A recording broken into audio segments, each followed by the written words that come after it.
I told myself last week as we recorded the message early Friday morning and then released it that I wasn't going to do that again. And here I am, not quite as early Friday morning, but early Friday morning. At least there's some daylight outside. Last week it was dark. Um, Doing it again. It has been just an amazingly busy time, and I have tried not to say very much about that um, so that people don't say you're just complaining, Mike. Um, this message um, actually came in the midst of my life, not really dealing with what I have been going through, dealing with what others have been going through. I often say, I wish that you could see behind the scenes, because I know there's times that I talk about something that people are saying, Mike, why did you talk about that? Why did you deal with that in videos that probably at least 80-85% of the viewers are Christians?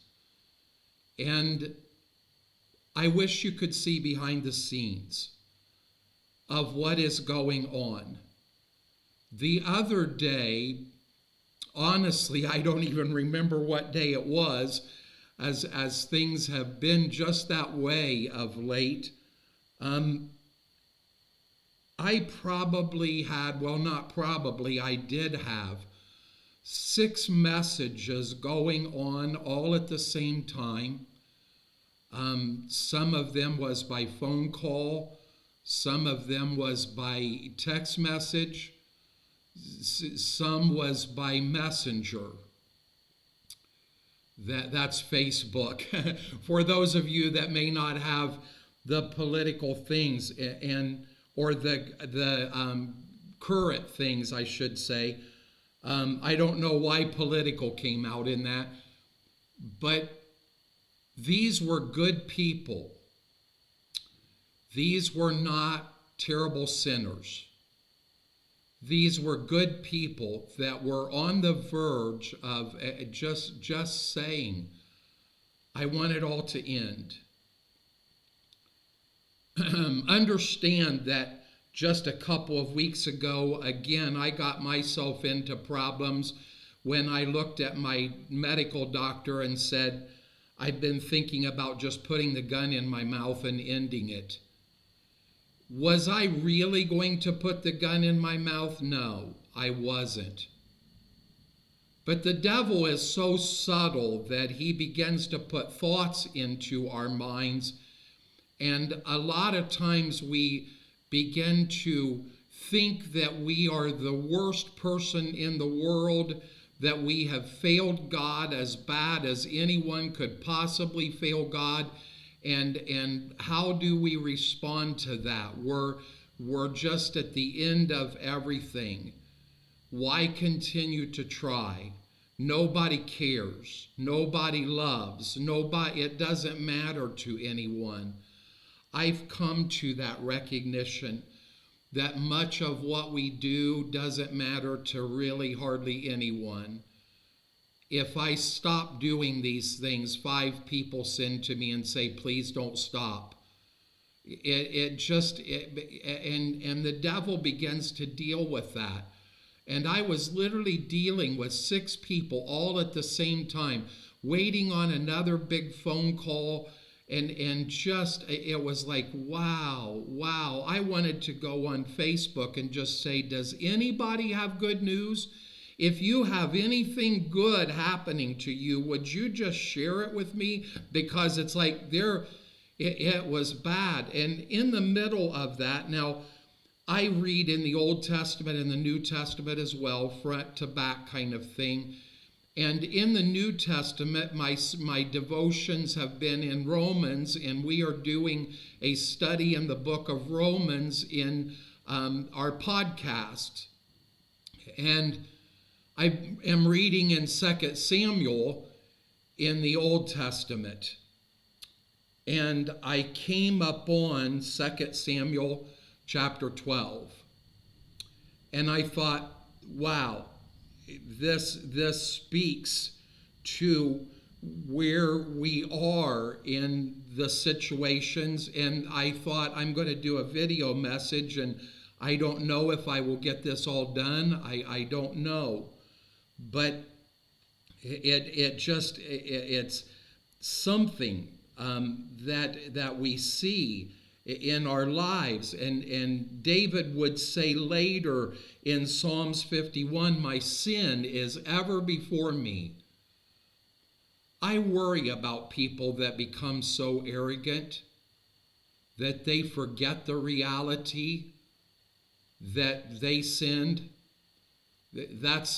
Romans lays that out so well in the early parts of Romans, that we are sinners. Every one of us have fallen short. There are no righteous, not one. And it led into this thinking then of, how do we respond to that?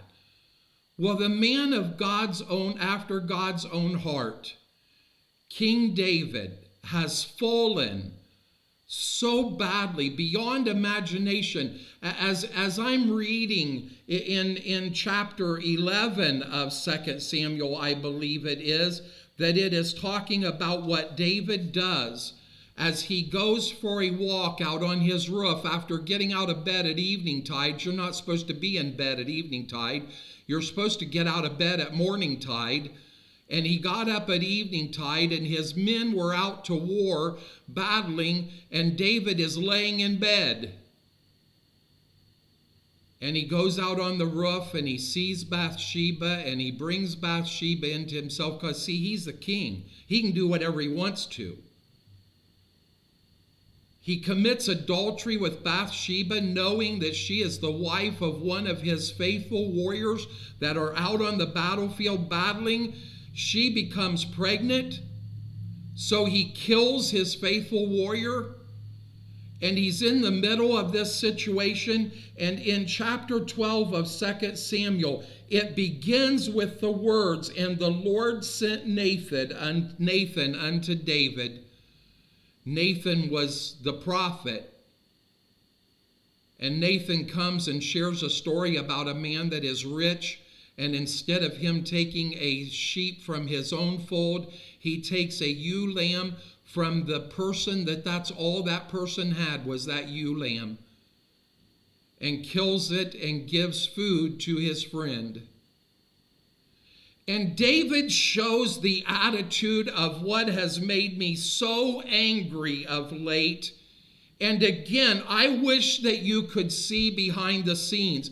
I wish that you could see what is going on behind the scenes, because I don't share those things with you, because honestly, that's not any of your business. I don't come on and say, we were dealing with this person, and this person done this, and this person said that. That's nobody's business. So sometimes you are left to wonder, Mike, why did you preach about this? Or write about this? You know, the self-righteous attitude. David knew what he had done. He was carrying the guilt in his heart. Have you ever fallen? Have you ever sinned? Have you ever done something that you knew you shouldn't do? Don't lie. Don't put on your self-righteous little clothes and wipe away all of the makeup and take off all your jewelry and say, no, I'm righteous. When you do this, you know in your heart what you have done. Your sin is before you constantly. David was a good man who really, really, really messed up. And now God has sent the prophet before him to tell him a story. It's interesting to me how God usually uses stories. Jesus spent his whole ministry speaking in parables. And they didn't get it either. And David didn't get it. David listens to Nathan the prophet and his self-righteous attitude. I am a man after God's own heart. I am the king. And the person that did this will surely die. David had said several times in experiences before this, your own words, the one that basically killed Saul, in your own words, I will judge you. You will die. And David says this with all of his authority and his passion and his power. This man will die, and he will restore everything that he has taken away. Can you imagine all of the fire and passion and redness in the face of this great king, draining instantaneously as Nathan points his finger and says, you are the man. You are the man. People say this often, but I think it's in human nature. I really do. And some of you may write to me and disagree, and that's fine. That doesn't matter. But I think it's in human nature to do this up front. In human nature, we are not sorry for what we've done. We're sorry that we got caught. And I think David shows in that front part that he's sorry that he got caught. Uh-oh. Of course God knew. Don't try to cover up from God. Don't put on your self-righteous coat and try to say, well, no, I'm perfect. I do everything the way I'm supposed to do it. Have I heard people say that? You betcha I have heard people say that. And I look at them and just sadly, grieving in my heart, shake my head. God knows you. God knows me. I don't fool God in anything. And many times when I get into the midst of despair, it's because my attitudes and my actions have put me there. You want to be self-righteous? That's fine. I've got no interest in being self-righteous.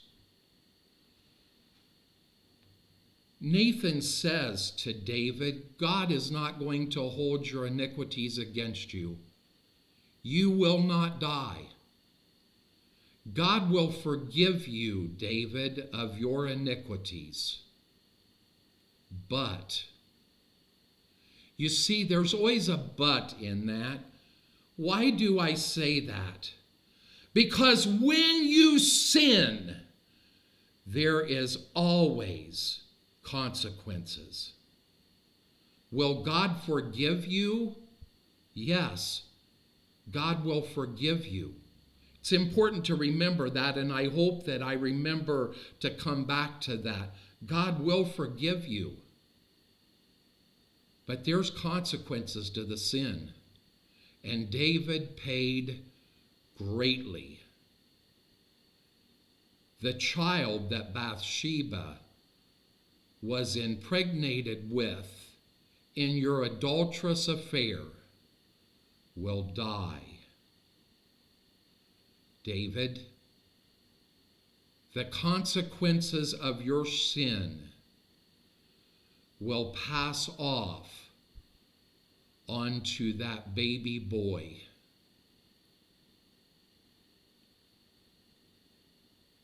I think maybe David went away in that moment from being sorry for being caught.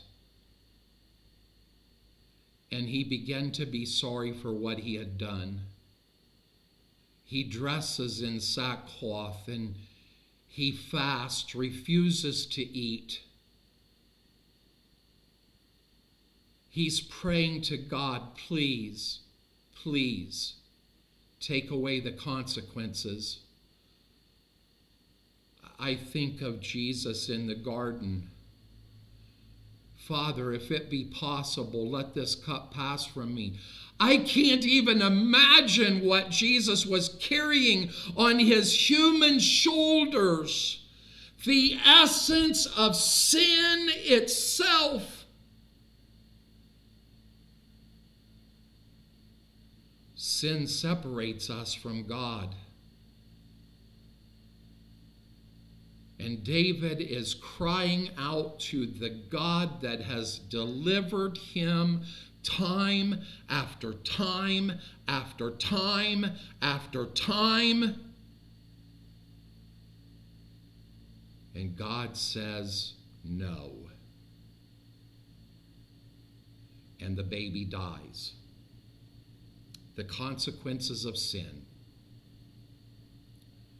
How does David deal with that? See, it was just a look.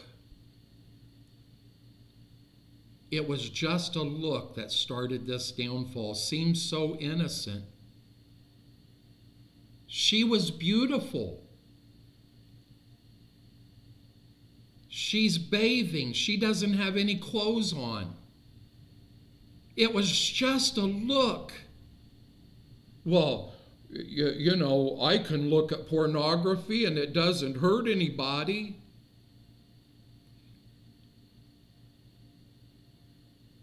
It was just a look that led to unthinkable sin. Can you imagine God's Spirit crying out inside of the mind of David, don't do this? And he did it anyway. And now he has suffered the consequences of his sin. What do you do from there? God has judged you rightly. What do you do from there? You can make the choice to sit for the rest of your life. I've been there. I've sat in that place for day after day after day, just saying to God, why do you even waste your time on me? I'm a dead dog. Why don't you just strike me dead? You've got every right to do it. Nobody could call you unjust for striking me dead. I don't know everything David said to God during that time of fasting and repenting and weeping and asking God to please not do what God said already that he was going to do. And David knew that God was going to do it, but he's pleading on God's mercy. I'm sure that David probably recounted to God in that situation, probably numerous times, what he had done. How many times have you recounted to God what you have done? Suddenly, you recognize that trying to hide it from God is the most futile thing that you will ever do. God has to be sitting up on the throne saying, Mike, really? Really? You think that I'm just simply not going to notice? Really? David knows now because the prophet has pointed at him and said, you're the man. God already knows. You haven't hidden anything.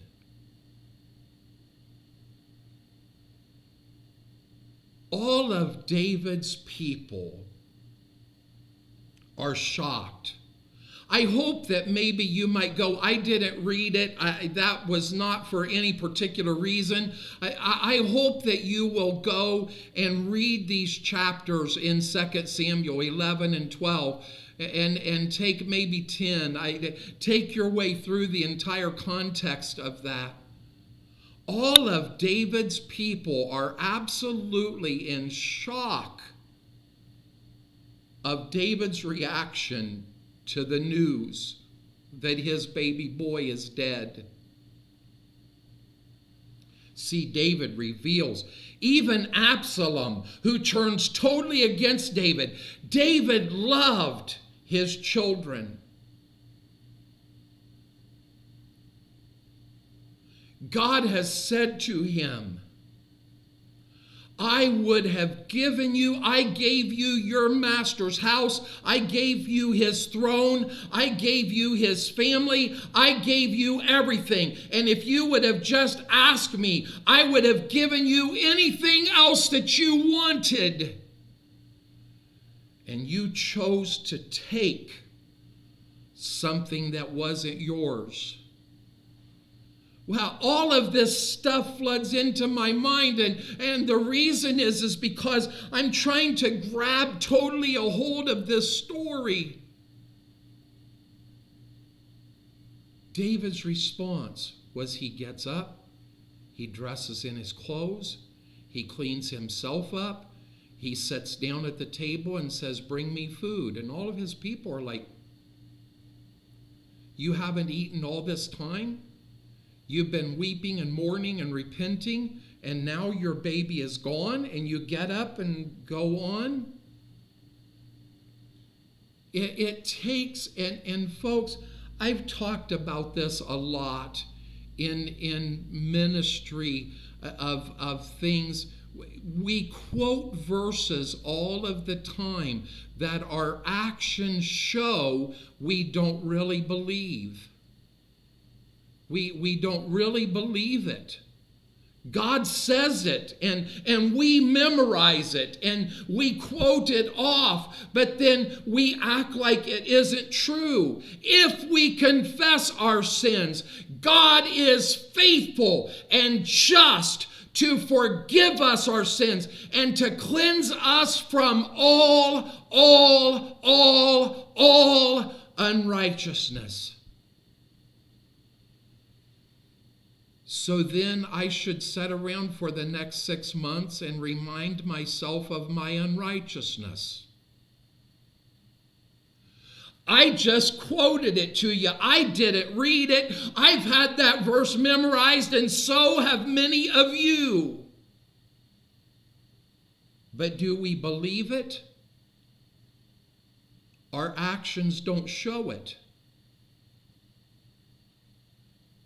David got up and realized God has done what God said he was going to do. God is righteous. I am not. But I have to go on. David wasn't going to put a gun, so to speak, in his mouth and pull the trigger. He had messed up terribly. But he knew God's promises were true. God said that he was not going to lay that sin to his charge. He would pay consequences. And he would not forget the sin that he committed. He remembers it very, very well. That's why he said, my sins are ever before me. David went away from this attitude of being sorry that he got caught. And if you read Psalm 51, the very first verse in 51:1, according unto the multitude of thy tender mercies, who's he talking to? God. According to the multitude of thy tender mercies, blot out my transgressions. He goes on to say, search me, O God, and see if there be any wicked way in me. Create in me a clean heart and renew a right spirit within me. Oh my God, I have failed. I have failed. But I'm no longer sorry that I got caught. I wonder if maybe, have you ever been in that situation where you were caught in strongholds of the enemy and you almost just wished that someone would catch you? Oh, how hard we work to try to hide the battles that we have inside of us. The battles that we never tell anyone else. And if we tell someone else, then they're ready to cast us out. I had a superintendent one time, a long time ago, and I was not in the middle of an affair. That was not what I was saying. But I had a superintendent that told me, I want to be a pastor to you pastors. And I smiled at him and I said, okay, let me do this then. Let me come to you and tell you that I am in the middle of a terrible affair in my life. What's going to happen to me? Well, I would have to remove you from the pulpit. That's why if I was in that situation, I would never come to you and tell you that. See, I have people come to me in ministry and tell me terrible things all the time, and I'm not allowed to tell anyone what they have said to me. I've had pastors look at me and say, I'm seriously considering having an affair. Why do I say that? That person is no longer alive, no longer in the ministry. But I've had that, and I couldn't tell anyone. That's what being a pastor is. It takes a lot to actually understand that I have fallen so short. God has acted upon my falling short. The Bible tells us he chastises who he loves. Don't you ever believe that you can sin openly and God will not respond to that. And especially if you get a self-righteous attitude and try to cover it up and say, no, I am holy. God, I come clean before you and I fall on the mercy of your court. Please remove the transgressions from me. And David doesn't sit around and tell God how bad he is for days after days after days. David gets up and eats. And right after the baby dies, the next thing in 2 Samuel chapter 12, God delivers the Ammonites into the hands of David's army.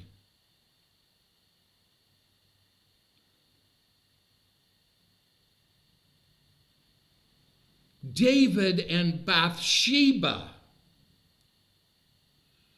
the very one that he committed sin with, have another son named Solomon. And out of that lineage, check it out, Matthew chapter 1, out of that lineage comes the birth of Jesus Christ, the Messiah. I had a counselor tell me one time, Mike, you are very willing to extend grace to everyone else. Everyone that comes to you and says, I fell short, you're more than willing to tell them that if they will just ask, God will forgive them. But you absolutely do not extend the same grace to yourself. I never have. I never have. I fall short and I set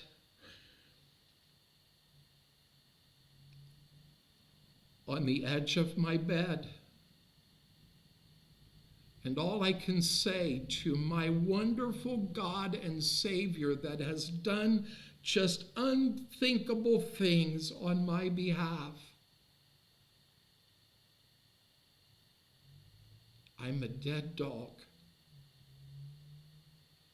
Why would you even take time of noticing me, let alone calling me to minister your word?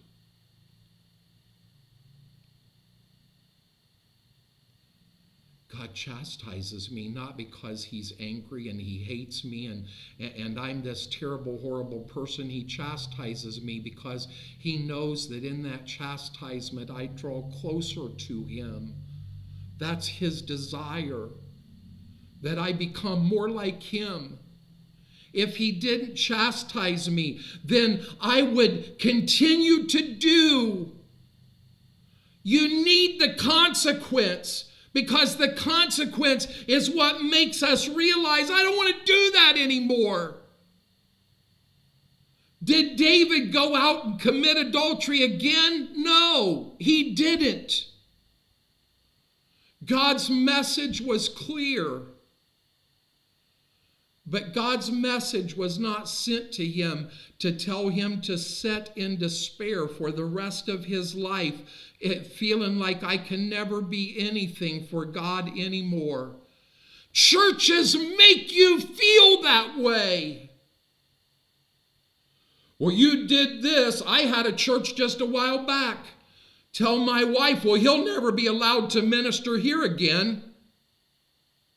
Good! Because I don't want to minister at your church. I've got churches all over the place that I'm not welcome at. That's fine with me. The things that I have done, God has forgiven me for. And David recognized that. Why would he just get up and go to his table and eat?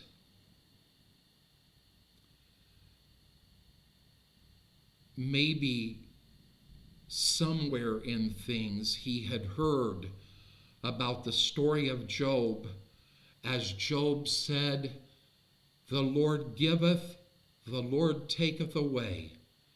Blessed be the name of the Lord. And I have quoted in the middle of my despair a word that Job said, I know that my Redeemer liveth, and I shall see him. See, when you're in the middle of this situation, and so many of you that watch these videos all the time, you know what I'm talking about. You're the ones that have been sinning. You know what I'm talking about. So if you're self-righteous, self-holy, I hope you turned me off a long time ago. But I want to tell you, my friends, it's time for you to get dressed, comb your hair, wash off your face, get to the table, and eat.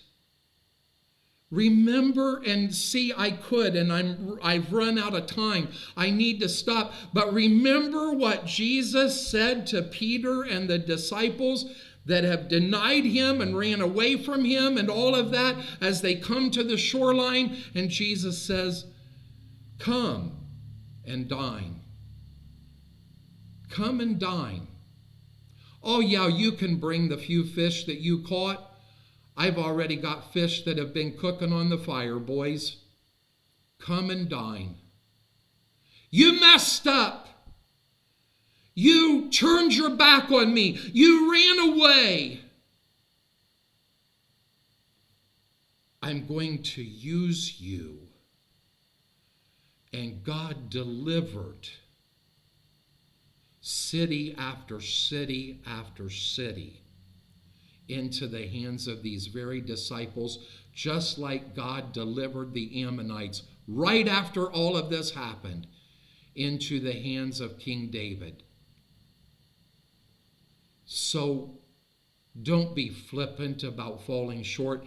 Don't puff yourself up and say, no, no, no, it wasn't as bad as everybody thinks it was. Yes, it was. Sin is horrible.